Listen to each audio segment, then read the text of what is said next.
लोकसभा चुनाव की तारीखों के ऐलान से पहले केंद्र सरकार ने सीएए लागू कर दिया है। हमारे साथ बातचीत करने के लिए इस पर आरजेडी के प्रवक्ता एजाज अहमद हैं। सर, 31 दिसंबर 2014 तक पाकिस्तान, अफगानिस्तान, बांग्लादेश से जो गैर मुस्लिम प्रवासी यहाँ आए हैं उनको नागरिकता दी जाएगी। देखिए, सबसे बड़ी बात यह है कि सीए 4 वर्ष पहले भारतीय जनता पार्टी ने लोकसभा और राज्यसभा दोनों से पारित कराने का कार्य किया, लेकिन जैसे ही इलेक्ट्रॉन बॉन्ड का मामले पर माननीय सर्वोच्च न्यायालय का फैसला आ रहा और माननीय सर्वोच्च न्यायालय ने सारे आंकड़े को प्रस्तुत करने के कहा, तो ये हेडलाइन को चेंज करने के लिए और मुद्दों से लोगों को भटकाने के लिए इस तरह की राजनीति शुरू की है, जो एजेंडे की राजनीति है।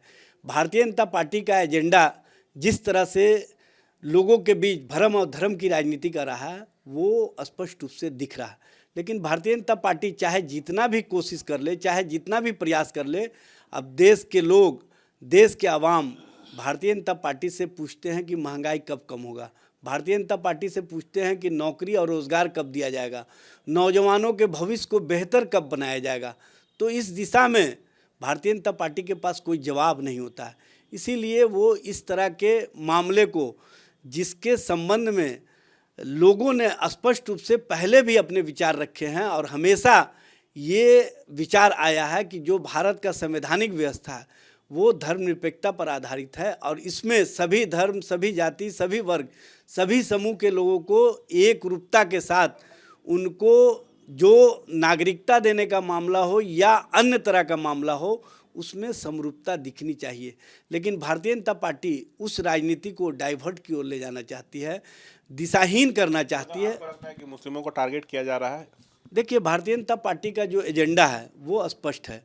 वो हमेशा बोलती तो है सबका साथ, सबका विकास, सबका विश्वास, लेकिन एक वर्ग के विश्वास को कहीं ना कहीं ठेस पहुंचाने का काम करती है। मतलब मुस्लिम समाज को इस कानून से बाहर रखना गलत है आपके नज़र में? नहीं नहीं, यहाँ देखिए, मेरा उस मामले पर नज़रिया स्पष्ट है कि भारत के संविधान में जो व्यवस्था है, जो प्रियम्बुल में व्यवस्था है कि भारत धर्मनिरपेक्ष राष्ट्र है और धर्मनिरपेक्ष राष्ट्र का मतलब होता है सभी धर्म, सभी जाति, सभी समूह को हम एकरूपता के साथ, जो भारत की संवैधानिक व्यवस्था में कहीं ना कहीं एग्रीड है मामला, उस मामले को आगे बढ़ाने का काम करना है।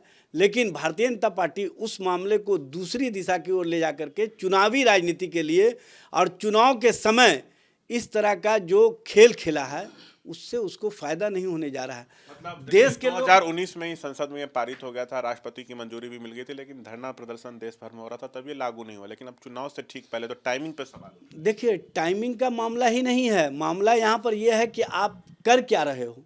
देश के अंदर आपने जिस तरह का व्यवस्था खड़ा कर दिया है, सबसे पहले तो भारतीय जनता पार्टी को आंकड़ों के साथ सामने आना चाहिए कि इन 10 वर्षों में भारत से कितने लोग दूसरे देशों में जाकर के बसे या दूसरे देशों की नागरिकता ली। वो भी आप मांग करते हैं कि इसको वापस ले केंद्र सरकार?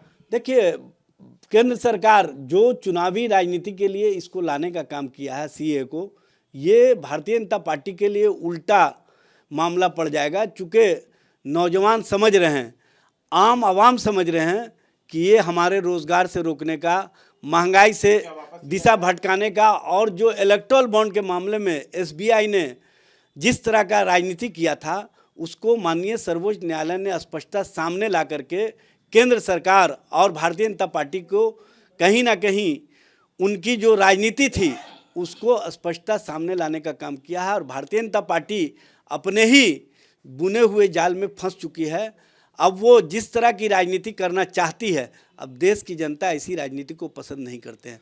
देश की जनता, देश के लोग चाहते हैं महंगाई पर बात हो, रोज़गार पर बात हो, देश में जिस तरह से महिलाओं पर अत्याचार करने वाली घटनाओं में भारतीय जनता पार्टी के नेता और कार्यकर्ता शामिल हैं, उन पर बात हो, और जिस तरह से हम दो हमारे दो की राजनीति करके कहीं ना कहीं गरीबों की संख्या दिन प्रतिदिन बढ़ रही है, उस पर बात हो। लेकिन उस पर भारतीय जनता पार्टी बात करना नहीं चाहती। भारतीय जनता पार्टी मुद्दों की राजनीति से भटका करके कहीं ना कहीं जो अपने एजेंडे की राजनीति है उसको आगे लाना चाहती है।